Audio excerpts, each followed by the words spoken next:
All right, I'm sure there'll be some late people rolling in, but Albert, why don't you kick us off? Yeah, for sure. Thanks everyone for joining, and a big thank you to Mike.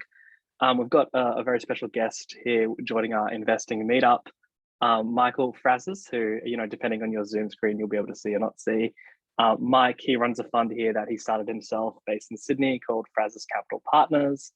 The fund backs companies which Mike will talk about, that self-described as with true customer love and explosive growth. Predominantly equities, but have also kind of ventured into private market investing. Mike, thank you for joining us. Thank you, and thanks everyone for checking in at like 8 o'clock on Monday evening. I think we're going to structure today's chat with, maybe a short conversation between myself and you, Mike. I've got some questions prepared about, what you're doing at the fund, how you're looking at the market, how you start to assess for customer love. And then we'll kick it out to everybody who's slowly trickling in. I'll send around, or Jono can send around a Slido link if anyone wants to ask any questions. And then we can go from there. Sounds good. Okay, cool. Mike, I might just kick it to you. Always great to hear from, the guests, how you got started in investing, what you're looking at. I know that you don't come from a traditional finance background with a chemistry degree. I've also got a chemistry degree. And Claire on the call has also got a chemistry degree, and she's also an investor. Why chemistry, and then how did you end up in finance? Why chemistry is a good one. I just found it really interesting, and I thought there was a huge amount of pressure to go into commerce, law, that kind of thing, in Sydney, and so decided to kind of go overseas and study science, which seemed to be more common there. Like, knowing what I know now, it would have been completely fine to do it in Sydney. It would have been great. But I really wanted to do something different that wasn't on one of those professional tracks. And I imagine most people listening to this, it's kind of well beyond that decision. But when young people ask, I always try and say, do a real subject. By that, I mean, science or engineering, or just something like kind of more like that, and less like commerce or these things that you can learn after. And also just a huge amount of people do those degrees. It's very hard to get to be differentiated or to have different perspectives. I don't want to rip on commerce degrees. I did a master of finance as well. So that was pretty helpful. But yeah, throughout that, I was kind of like a strange kid in the sense that I always knew what I wanted to do. I always knew I wanted to get into investing, and science was just an interest that I kind of pursued for quite a few years, but didn't really take it that far, to be honest, after undergrad. Did a master's of research. Throughout that period was just kind of doing what I guess a lot of uni kids do. It's kind of caught that bug, and then was just, investing tiny amounts of money, then slightly larger amounts of money, and really trying to learn a style and an approach that worked. And this would have been probably my first shares in, say, 2005, 2006, and then was at uni throughout the GFC. And that was pretty harrowing. So I kind of got lucky. Well, unlucky and lucky, depends how you look at it. I kind of spent the whole GFC at university, and then kind of graduated after, whereas the people just 1 or 2 years before me, had a very tough time, because they're graduating into that job market. I was in England. England went from like riding super high to like really low. They had a really bad crisis, much worse than it was in Australia, as far as I can tell. So a lot of people had their offers rescinded, had to really rethink where they were going to go. Obviously, everybody was fine in the end, certainly that I knew, but it was a tough time for a lot of people. And then so I got very interested. There's like a track that everybody seems to kind of take. People start by learning about Warren Buffett, maybe to Peter Lynch, learn One Up on Wall Street. There's like a series of books that people almost read in order. And they're very good. But the thing is, they're kind of, certainly for most of the last kind of 15 years, they almost got a bit culty, where, it was like one style of investing. And as I've kind of like met more and more people from different, age groups who experience different things and have been in the markets a very long time, I kind of understood, got some idea as to why. So I think one of the reasons why that everybody was really obsessed with Warren Buffett, other than, of course, his longevity, his like amazing writing, and his incredible success, was really that there was a moment in 2000, 2001, which was a really critical moment for a lot of people in their careers. It's kind of before all our time on this call. So before that, there are a lot of tech funds, a lot of people very interested in innovation and growth. A lot of people buying Amazon. You look at Amazon's numbers then, they're amazing. Like 3, 4, 500% year on year, multiple years in a row, 200% net retention, like the kind of numbers that, would be looked on extremely favorably today. But then there was, a 2-year bear market where all those companies, many of those tech companies lost most of their value, including the biggest and best ones and most robust. And it was a real kind of tech recession. And it kind of, one of the reasons I'm talking about it, because obviously there's parallels with today. There's something similar with today, something's different, I think, though who knows what's going to happen next. But there was really like a first year where there was like a tech crash and then a recession within tech. Then there was a lot of like hardware, a lot of people got fired, a lot of offices got shut down, university enrollment went down like that, really weak job market for computer scientists. And then a year later, there was like a full-on recession, and the S&P ended up losing something like 40-50% of its value. The kind of small mid-cap growth lost almost all their value, and even the larger cap tech companies were down, not 30, 40, 50%, but much more than that.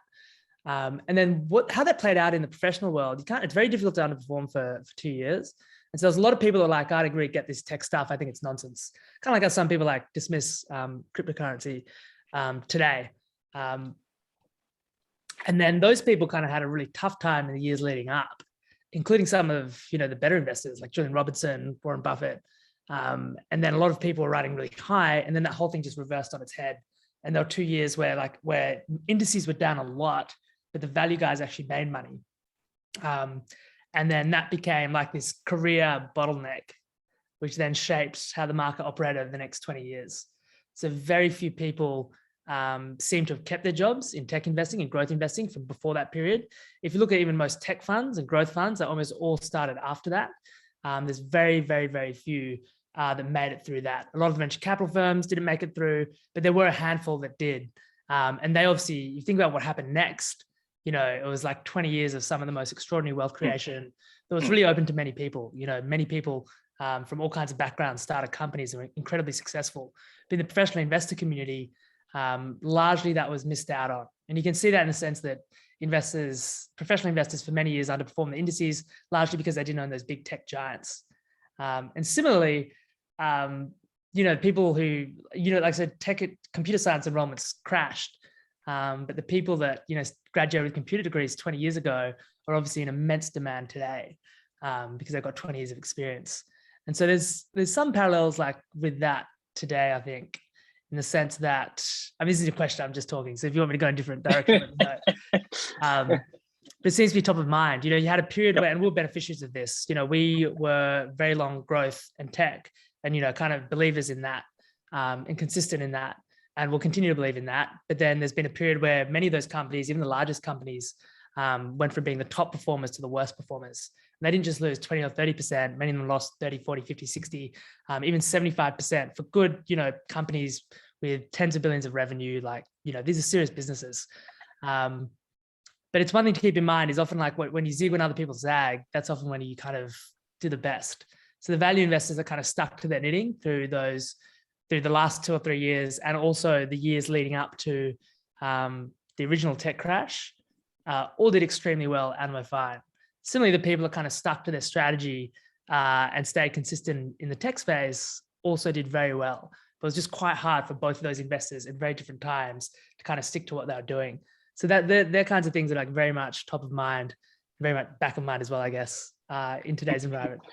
No, that's a great answer. Thank you. I think there's lots of things that you have just said now. We can start to unpick lots of different threads. I think something that you said was that retail versus professional lens during the GFC. Something I picked up in one of your investor reports or your investor updates was that during the crash in March 2020, like institutions sold but retail bought, which is what the behavior that you expect institutions to be doing, which is buying because they've done the research, and retailers to sell off in a panic. Like, how do you start to see the market right now as, the crisis, every crisis is like the opposite of the previous one, like you take, so the reason the professional class is so flighty, most of them were not, or many of them weren't around in the tech crash or were very junior in their careers. But many professional investors, say a 45, 55-year-old, the GFC was like a huge thing and it was an extraordinary moment. It was one where, like, lots of people lost their homes in Sydney, in Australia. Like it really turned things upside down for a lot of people. It was a really nasty, long, harrowing experience. And that's the one that I think a lot of professional investors keep top of mind. And it's different if you invest PA, it's so different because if you have conviction in a company and it's down, just kind of like leave it and don't think about it. You don't have to tell anybody, you don't have to answer to everybody, you don't have to write a letter, you don't have to speak to people like 5 times a day and explain it. It's very different when you're a professional. So professionals are generally very quick on the sell button. Like they will just very quickly liquidate. And it's not good or bad. It's good sometimes, bad other times. So everybody, think about it. And again, it's kind of like very much like the tech crash. So everybody saw the GFC and was like, oh my God, we need long, short strategies. We need volatility protection. We need like hedging. We need alternatives. We need to like never be completely exposed. If the market sells 10%, we need to get out because it might drop 50 again. That were the lessons that everybody took from that experience. And it wasn't just lessons. It was like the people that didn't really do that got wiped out. Like many of the people didn't or lost them. There's many ways to wipe out. You can make a mistake. You can lose too much on the way down. You can lose too much. You can lose on the way down and then hedge things out or sell and then not bounce. And you kind of lose. That's also a huge mistake. Or you can just, investors can lose faith and pull their money, or you can get fired and move to a job, or you can like want to move to somewhere else. Anyway, the whole point is there's many different ways of like changing, and most of the people that stuck to with consistent vehicles or consistent kind of roles took that lesson. They were the kind of people that were very quick to sell and like very focused on dodging those huge drawdowns. And what happened after? It was a 10-year bull market, and every sell-off was like a minor sell-off. It went till, I know because I launched my fund in mid 2018. It was from 2009, early 2009 to 2018. There was basically no sell-offs. I think in 2015, 16, there was, a minor kind of 10, 15% move, maybe more if you consider intraday movements. But really it was a straight line up. So again, everybody took the wrong lesson and was super hedged and very, very flighty. So I think that's what happened in coronavirus as well. It was the same people, they had that experience. It was extreme shock. Everybody recognized it was a wild shock. And the institutions were super quick to sell. As it turned out, that turned out to be largely an error because there was a huge rally afterwards very quickly. And the market bottomed when the fear was highest, which is often what happens, but not always. And then there were people like me that a lot of people, like, to be honest, this is a bit of self-criticism, we probably took a bit too much confidence from that, from seeing through that huge drawdown and then doing really well on the back end of it and just staying steady. And, 2 of my stocks dropped 75%. We held them and, they went up, tenfold after. That was kind of the lesson. And I think that actually will happen at the back end of this as well. But it's just going to take longer. It's just a different beast. It's going to be more of a grind. But yeah, to go back to that, like into that retail versus institutional, it just like some of the sell-offs, it makes sense when the institutions just hit the sell button because usually they're short-lived. The qualifying thing is like every now and then you get one that lasts like multiple years and they're rare, but they're nasty. So it was like 2007, 8, 9. So kind of like, it was basically 2 years. And then 2000, 2001, there was another 2-year one. To find something equivalent, you have to go all the way back to like 1980, 81, 82. So they were really rare. There's been 3 and 40 years. So broadly, we kind of knew that with our strategy, we're basically very heavily invested in growth and that kind of thing. We know that these companies are going to do really bad in the stock price is going to perform poorly in, severe market sell-off, especially extended 2-year bear market. And the worst thing about that is the professional, it's very hard. There's other factors at play because, you've got other people's money, they can redeem at any moment. And you really don't want them to redeem at the worst possible time.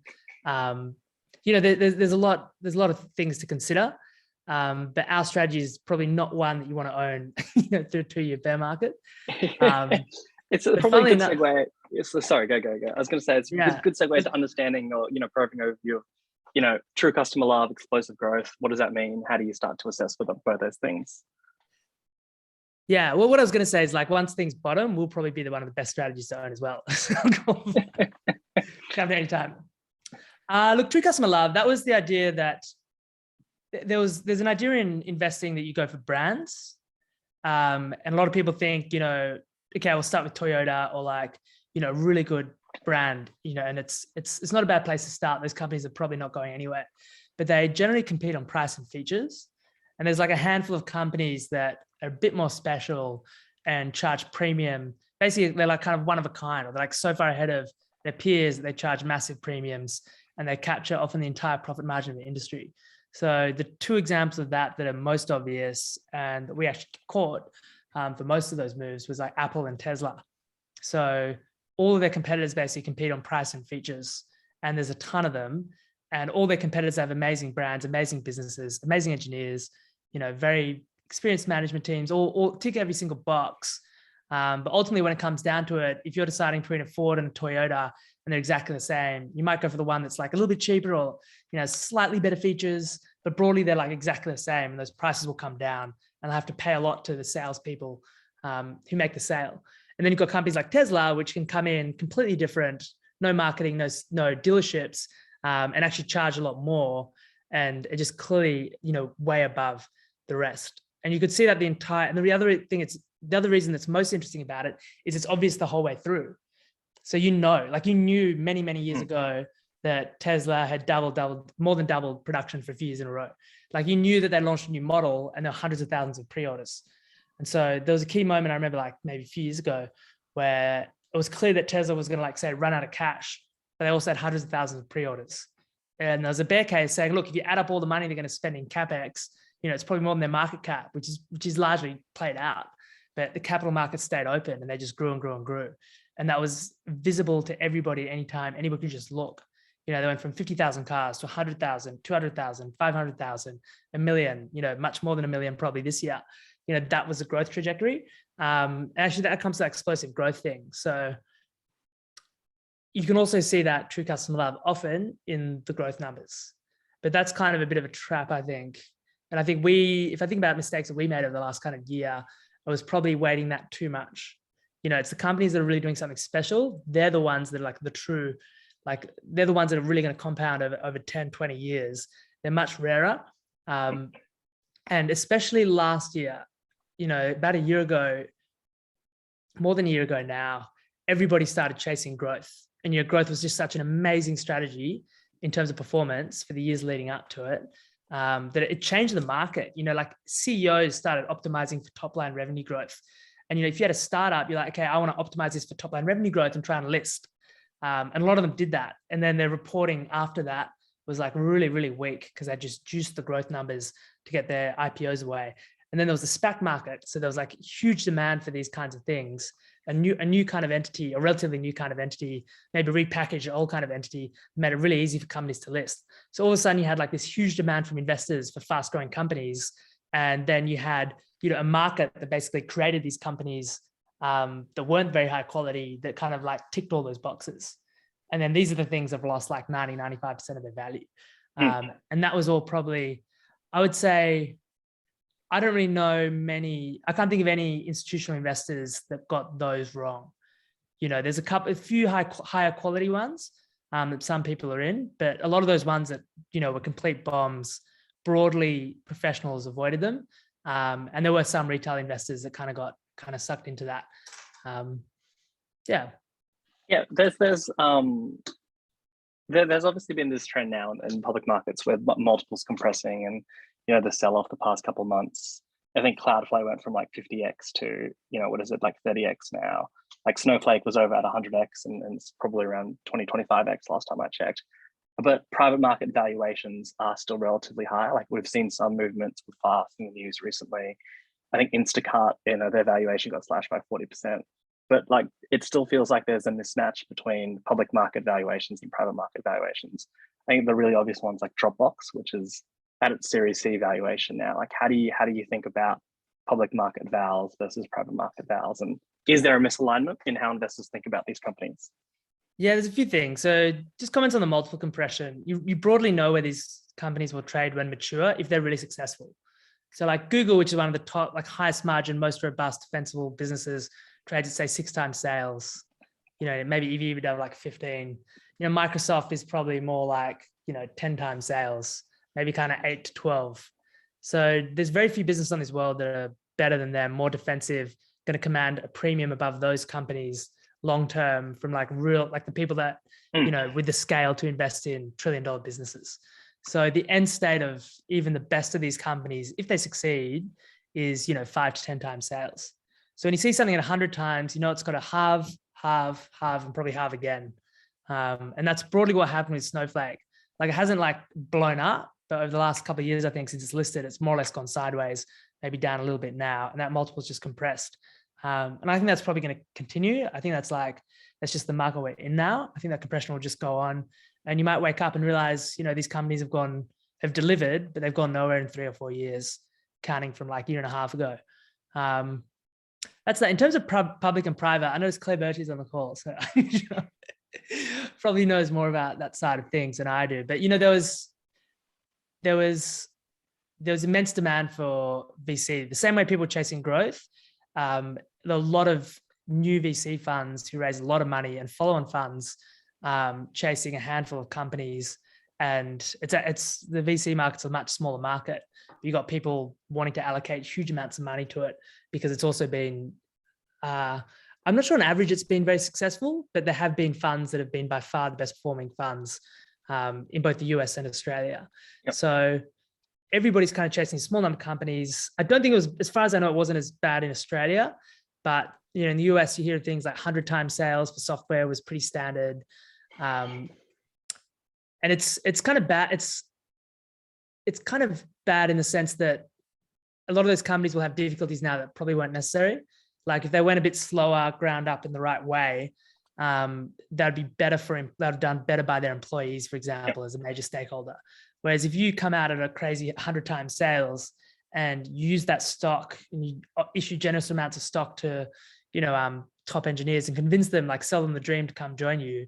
And then the future of that company is like listing it 20 times 2 years later, they're going to be losing money on that. It's an awful trade for employees. So I think that's probably that's one factor to really consider, especially there's like, early mid-career professionals thinking about going to startups. Yep. Yeah, I'd really be careful about those valuations. But it's at the same time, joining a company that's 1, 2, 3 billion, that's, a rocket ship, is also one of the better low risk ways and most exciting ways to build a career as well. So, I got friends who joined, Stripe, I don't know, 6 or 7 years ago and have done exceptionally well as well. So it's a great play, but those vals will certainly come down. And I've also noticed, you mentioned Instacart minus 40% write down. A lot of, when you hear write downs, they seem in that 20, 30, 40% range, when equivalent listed companies have dropped 75, 80%. And so there's a long, long, long way down. And like, if you think about, say, Snowflake, which is widely considered one of the very, very, very best de-risked high growth software database plays.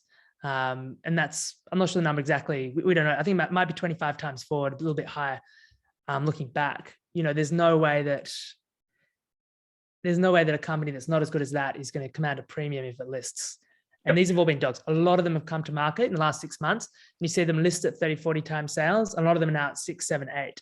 And they've issued huge losses to the investors that back them in the public market. And I think it's something like 60, 70% of them are down. And then a third of them are down from their pre-IPO rounds. So you can see it starting the public market. Public market crashed 75, 80% for this stuff. And then you saw people like Tiger, which is a huge fund that did a lot of late stage VC. They pulled back from the market. All the pre-IPO investors are also dusting losses, whereas everybody thought that that'd be safe. And then so they're much more hesitant. So that this valuation thing is kind of like going to flow down from public markets to pre-IPO to earlier stages. Yep.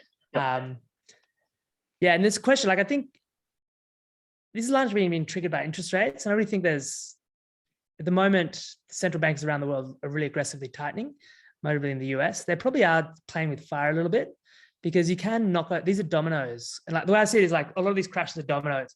Like 2016, 2018, you push a few dominoes over, maybe a couple go, but most of them don't go. But this is like a really big push. And the ripple effects of, Aussie interest rates went up by 1.5% in the last 4 weeks. The US interest rates went up by 1%. I'm talking about 10-year bonds, 10-year yields by 100 basis points in the last 4 weeks. These are the biggest moves in for example, there's a bond index. It's the biggest move the bond index has ever seen. You have to go back, decades to find equivalent moves, and they're extraordinarily rare. And it's a real shock. And so the risk is for startups and for markets, and it's a risk like that may or may not be manageable is that, as things crash, people start pulling back on funding. Businesses, you're already seeing some businesses like Fast, I think it was the other day, with a few hundred engineers and startup employees, went bust. Those people are now on the market. The pressure, that intense pressure for like talent will ease off. And the question is, how far does that go? How many of these companies, do many of these companies actually go under now that the taps are kind of off for the lower and maybe even the mid-tier quality companies? It's hard to say. You've got, you've got a private market fund that also invests pre-IPO or seed to pre-IPO. Like, does this change in the market affect how you're thinking about investing? And we're actually on the cap table together for a SaaS business, Remy. So it's fun to actually meet in person. Yeah. Look, it does. So we made a call. So growth started selling off, over a year ago now. We made a call that would only really invest in stuff that reflected public market pricing. So there's almost like a bit of a mismatch. I think, by the way, throughout this, really good companies are going to get funded the entire way. There's still huge pools of capital. There's still immense demand for good assets. I don't think it's a case of, it's nothing like the market is so much more mature. These companies are so much better. The path is so much well worn that I think like good companies will be able to find funding. So I'm not like super negative in that regard, but we just want to make sure that, you're not going to be able to list a poor quality business on a sales multiple today. In fact, you're going to struggle to list an extremely high quality business. And that is like the exit for most VC investments. Certainly for pre-IPO, like you're obviously planning that in strategy. But if there's only a handful of companies that can buy a unicorn, there's hundreds, I think it's hundreds, maybe thousands of unicorns now. There's only like a few big tech companies that can just buy those outright. Really, the vast majority need to list. That's how they need to give their employees, to reward their employees, take the next step, to reward their VC investors. And so we're very conscious of what's happened in public markets, and we're being pretty careful to make sure that we don't overpay in private markets now. But it does seem like this is just kind of taking a while. It's almost like a pipeline of events. A set of dominoes are now falling, and you're really starting to see it as time goes on. We're thinking like if it was a quick rebound, then it would have been off to the races. Nothing would have changed. But the longer this goes, and the deeper the higher interest rates rise, the deeper the sell-off goes, the more months pass. Obviously, startups, 1 month's cash flow is quite important. So if 5 months is important, 10 months is important. It'll be interesting to see what happens, as those things go by. And a lot of people raised in a very, very different market. And we know, because, we got things wrong as well. So we made, not in the fund, but before we set up the fund, we made a couple of private investments, mid-late last year. And then they're listed into like a completely different environment. It's just not the same market, So we're pretty conscious of that, but the good companies, will broadly be fine. I don't think it's something to be scared of. I think it's just something you just reset and you're aware of. Yep. And these things feel like they last forever. Even the worst recessions, certainly in modern history, in the last 50, 60 years, were less than 2 years. And we're probably already some way through this. That's another thing worth keeping in mind. That's a good point. It's a good point. Will you raise like a second private market fund? I won't call it VC fund, but a private market fund. I think we're allowed to raise more money in our current vehicle, but I think we'll get most of it's sitting in cash. I think we'll get some runs on the board and take it from there. I think that's the natural next step. That's exciting. I'm going to read off a few questions that have come off from the crowd, which I've got here. John's asking, other styles of investing that you've experimented with? I think it's a pun based on your science degree, before honing into your current style. Yeah, look, I used to do a lot of derivative stuff, a lot of shorting. This is one of those markets where that kind of stuff pays off, but you're playing with fire. And I wouldn't recommend anybody like get involved in that stuff, because even in markets like this, where you feel like really things in the short term, things could go either way, because it's one of the ways you can really blow things up. And like, for example, there's like Robinhood kind of encourages people to trade options. There's a tragic suicide. You can lose all your money really, really fast. And professionals often make fatal is probably a bit melodramatic, but you can blow up a track record with a single mistimed short. Yep. So a lot of people were short Tesla, and whether or not their fund still exists largely depends on how fast they realized it was an error. Or realized that it was going up 20, 30, 40 times. Like, you can't hold a 5% short through that kind of move.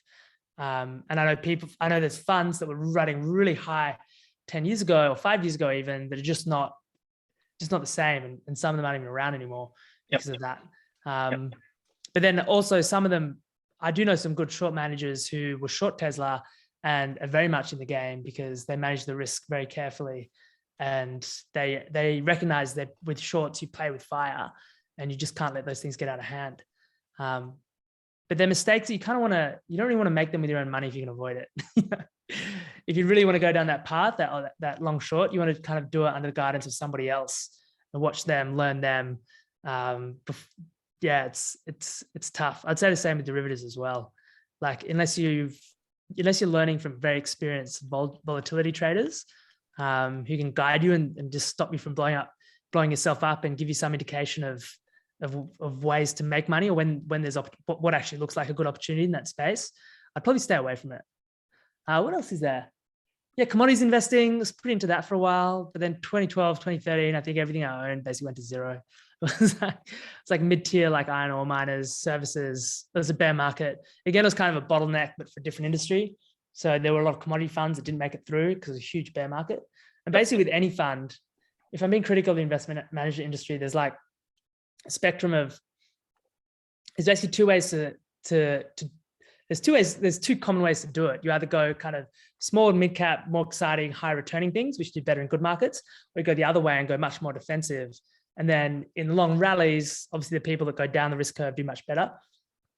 And the big sell-offs, the defensive people do much, much better. And it was like, oh, why wasn't I with them? And then in some cases, I would argue with this like explosive growth, true customer love, if you can find these Afterpay, Tesla, Mercado Libre, Carvana, these are all companies that have gone up many, many times. And we missed a few as well. Like, we missed NVIDIA, we missed AMD, we missed some amazing opportunities in the space as well.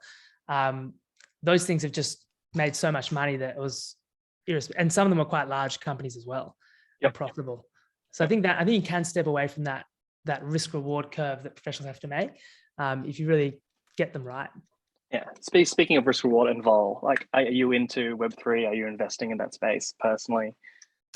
I have some small investments, and we did invest a bit in that space, and we had a small amount of the fund in the space. But I kind of feel like we don't. There's been a huge, basically with these rising interest rates, all long duration assets are getting marked down severely. And even now as we speak, I think the US yields are pushing to new highs. You think about what that does to like a life sciences play, where it's like a payoff in multiple years with like a probability weighting attached to it. The appetite for that kind of risk is so low. A lot of those companies have traded down to cash.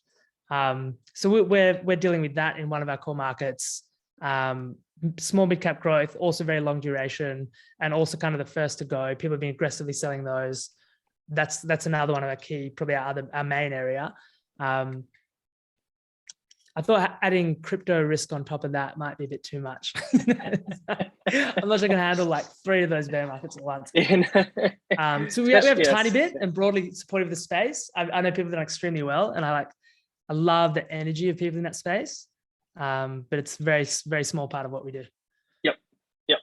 Another question from the audience, like, in hindsight, what would you have done differently in kind of the first 12 to 24 months of setting up your fund?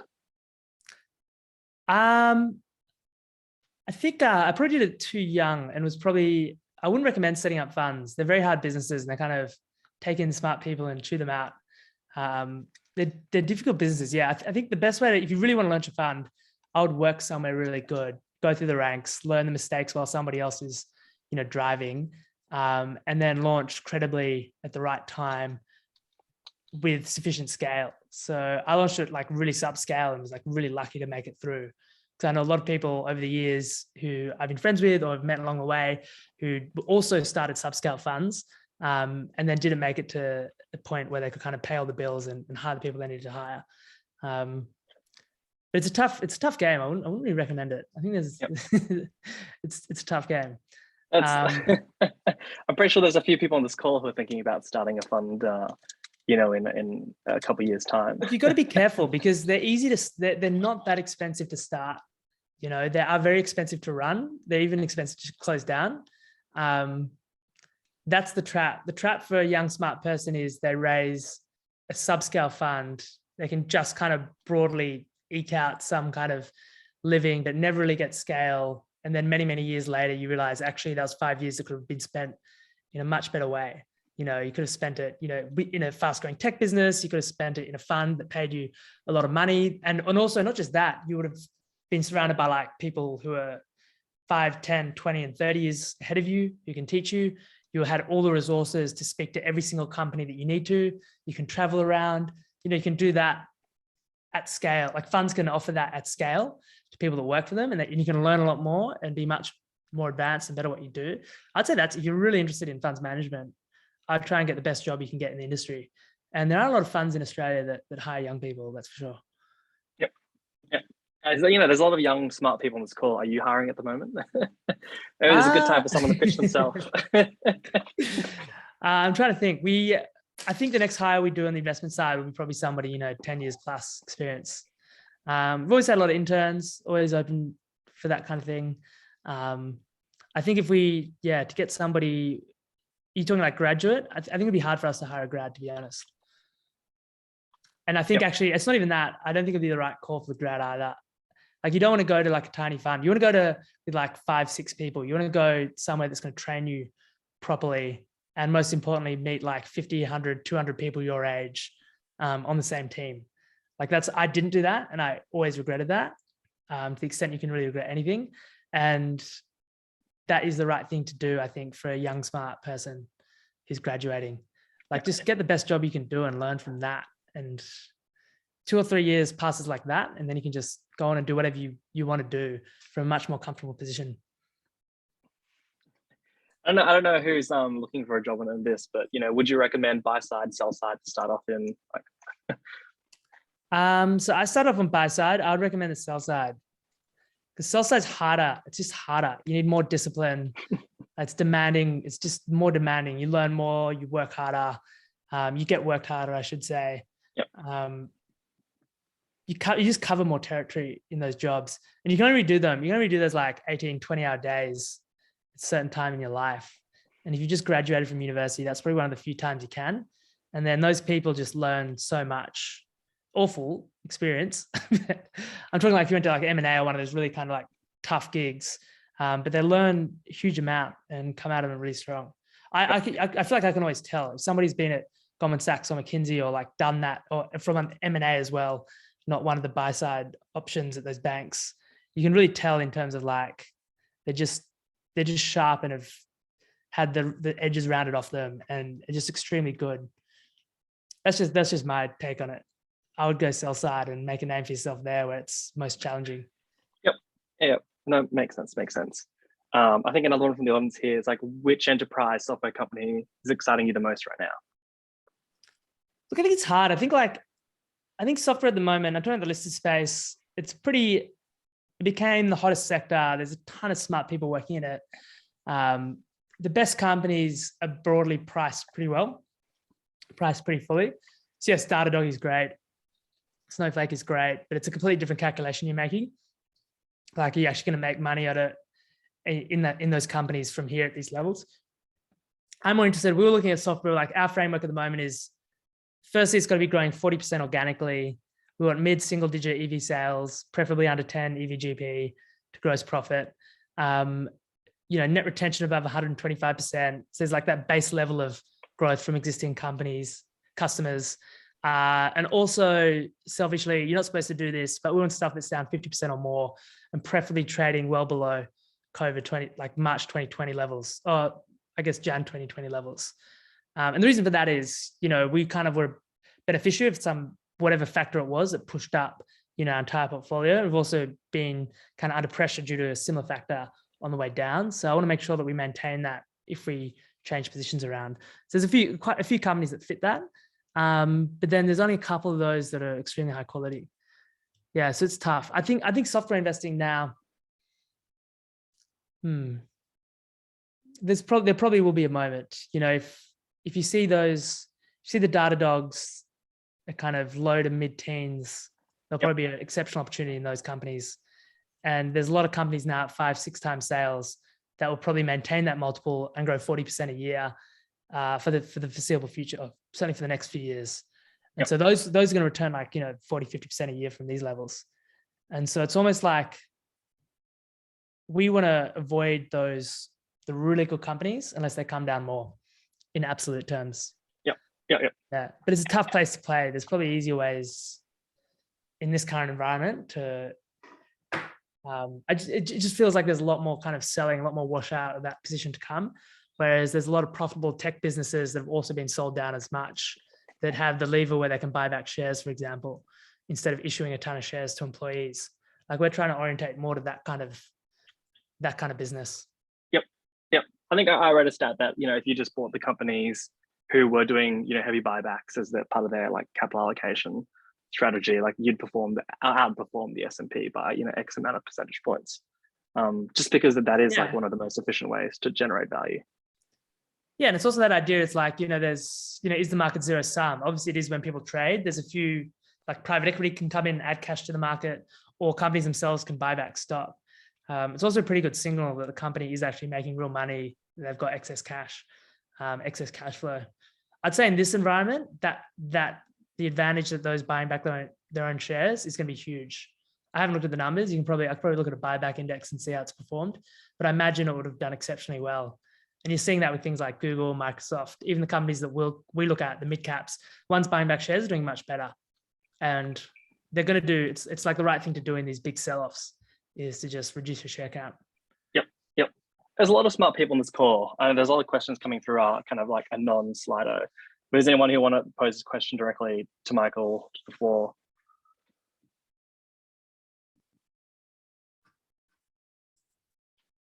I can ask. I have a question. No, you go.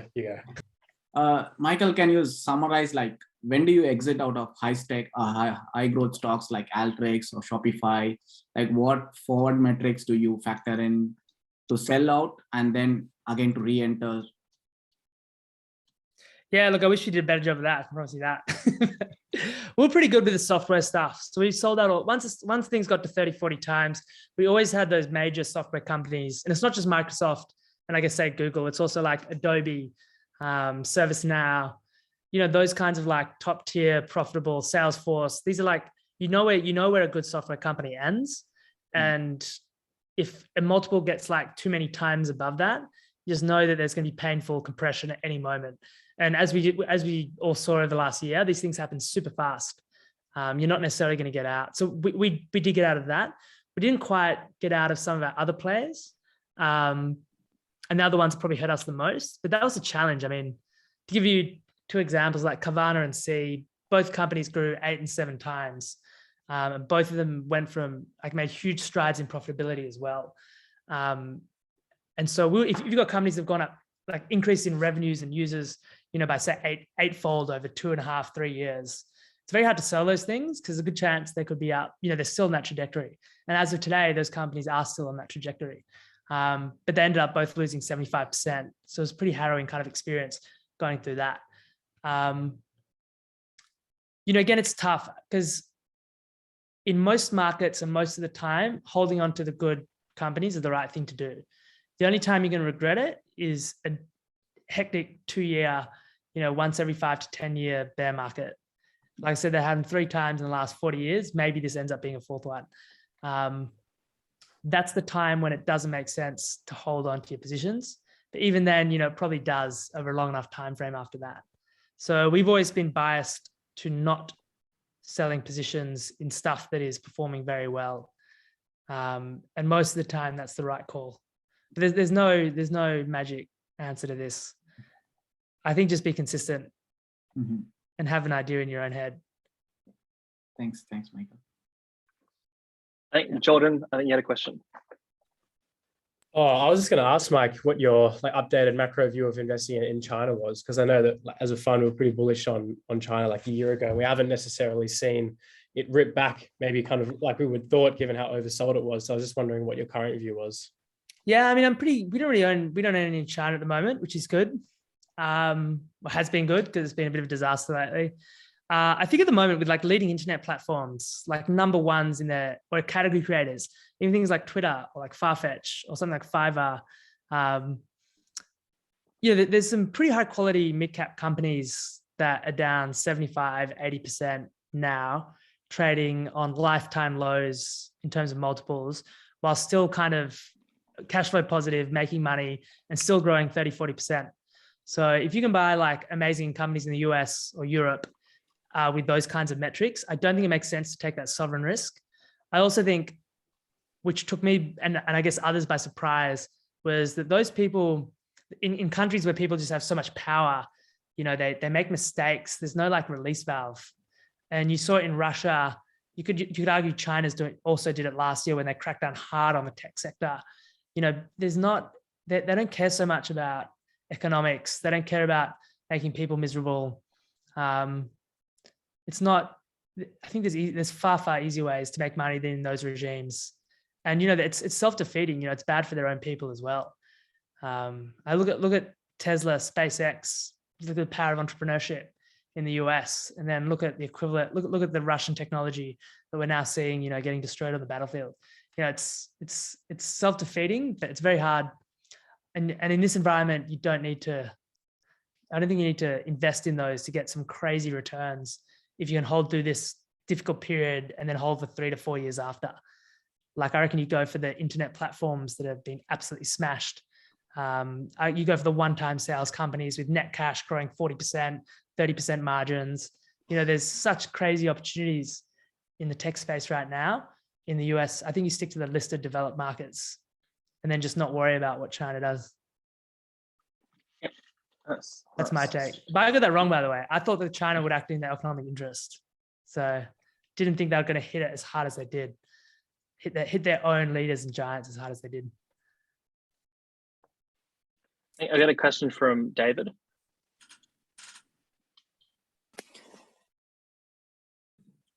Hey, can everyone hear me? Yep. Cool.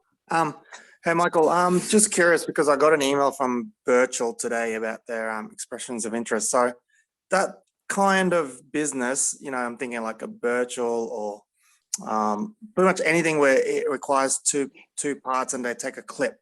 Have you got like any like resource or anything you could share in terms of how you value those type of companies? Like, are they a 5x, 10x, 50x revenue? Because on ASX, there's quite a few kind of similar setups, and I can't really figure out how I'm going to value this. So yeah, just I don't know much about Birchall. I think there's a few ways you can do it. If you want to do it quickly, you could try and figure out what its margins will be at maturity, and then just put like a multiple on that, like an earnings multiple on that. So if you think companies, to give an example, what's a good example?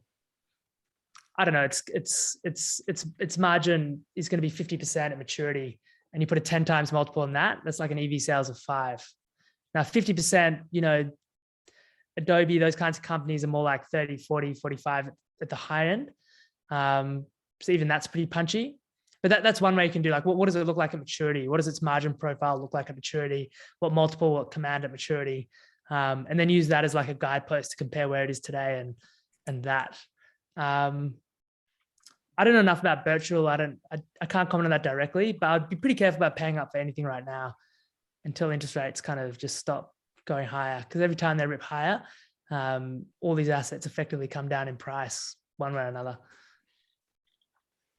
Cool. Thanks for that. I think, yeah, I'd have to look at a case, but if you want to send me something, I'll send Yeah, it. It was more, just I guess it was like self-wealth, OFX, like any of those kind of type of setups. And I'm just trying to figure out if I can make sense of what their multipliers was. That's all. Remember, self-wealth and OFX were both profitable. So you want profit metrics. Those companies are also pretty competitive. They're in very competitive space. So we looked at self-wealth and owned it for a while, but it's just too easy for new entrants to come in. And it's very much a race to the bottom in terms of margin. It'll be interesting now to see now that the taps are basically off and people can't necessarily get funding to make those plays, how those industries evolve and whether they just kind of like normalize at some kind of profit margin. Yeah, brokers are pretty bad. Like me and you could like white label a broker tomorrow and be in business. They're pretty easy to set up in a basic. If you had like a marketing spin, and yeah, they're tough businesses. Is that an offer to start something? Just If you can think of a way to like get excess profits, then yeah, very happy to consider. But I don't know how you do it. You'd have to, what you don't want to do, you don't end up in, there's a lot of businesses now, some VC backed, some actually pretty highly respected. They like charge more than the market, but then basically spend a lot of that premium, actually more than that premium on like marketing. I think those strategies will come under pressure.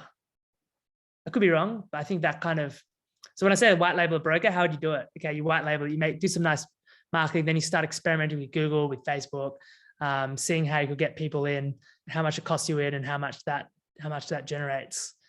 But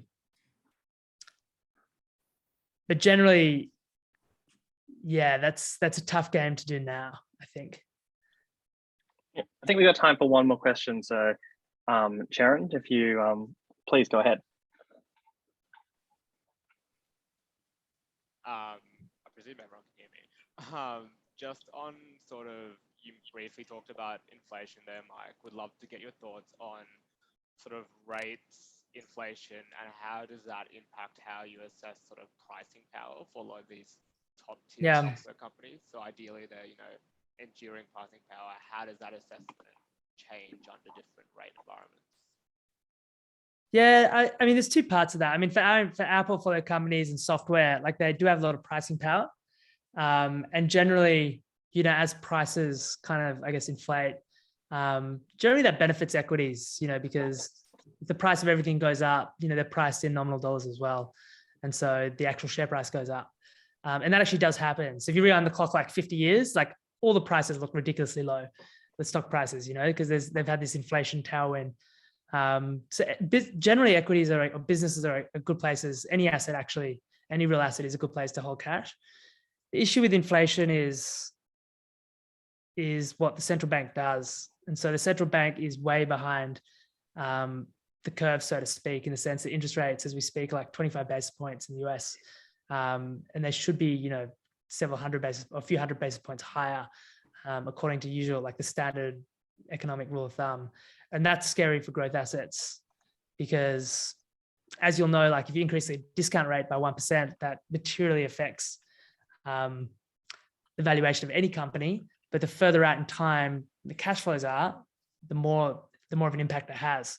And even many of the best software companies, certainly in the high growth space, everyone's excited about, like Datadog or Snowflake, the time when they're actually throwing off cash, paying dividends, buying back shares, that is very long way away. It's still many, many years. They're going to keep investing and growing, but as they do that, which is actually the right strategy, in my opinion, but there's no way around the fact that, the actual cash flow coming back to an investor is very far away. And these companies are super sensitive to interest rates. And so as inflation has been so high, that's forced the central bankers to do what they don't want to do, which is cause a massive, massive shock to the entire system, which is happening now. So we're kind of in the middle of that shock now. Like I said, 150 basis points in the last 4 weeks, 100 basis points in the US, 150 in Australia. It's a huge shock. It's very unpredictable. But the investment bankers are forced to do it because they want to control inflation. And the way they'll do it is by causing, really tough economic times. The prices come back down. People stop buying cars. People stop buying stuff. Demand goes down for oil. Like that's really what they're trying to do. And that's like a pretty nasty experience for everybody. It may have already started, by the way. So used car prices have dropped for the last 3 months. They were a major contributor. I think it was like something like 40% of inflation was used car prices doubling. So that's gone from being a massive contributor to now being a deflator, or whatever the opposite of a contributor is, detractor. And you're also seeing, it looks like energy prices have broadly peaked as well. So the rise in oil was also kind of pushing up all those baskets. And even if you exclude food and oil and like maybe kind of try and exclude like random sectors like cars, the fact that everybody still has to buy those things was creating huge wage pressure as well. So the only way kind of out of that little spiral is to jack up interest rates to the point where things slow down. That seems to be what's happening. And the best case scenario is they jack them up hard and fast and the economy is robust enough, there's enough job openings, employment's low enough, or rather there's enough jobs available for people that want them, that it doesn't cause major issues. But there's no guarantees that you can walk that tightrope, given the size of the move. And to just bring it back to your question, about software and growth, higher rates is just not good for the valuations of those.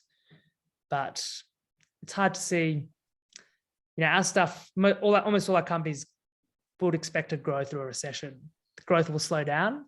But these companies typically have large cash balances. They pay staff, which is one of their biggest costs in stock-based comp, which is rightfully under scrutiny, but it does mean they're very robust. They've got that lever. And generally, once you take that into account, they're cash flow positive. So again, it's not necessarily good from a diluted perspective, but from a recession downturn perspective, the fact that you can print shares and hand them away and pay staff in that is a huge benefit. So I'd say that almost all these companies are going to be around. It's just a case of how far do multiples go down. That's how I think about it. This might be a good place to end. I'm just conscious that you talked about used car sales. I think used 97 Corollas outperformed my portfolio in the past couple of years. I'm sure 97 Corollas outperformed a lot of people's portfolios in the past couple of years. I think as we wrap up, there's there's a lot of young investors here on this call who either work full time in investing roles or invest personally. Do you have a last piece of wisdom or advice you want to impart onto anyone aside from don't start a fund?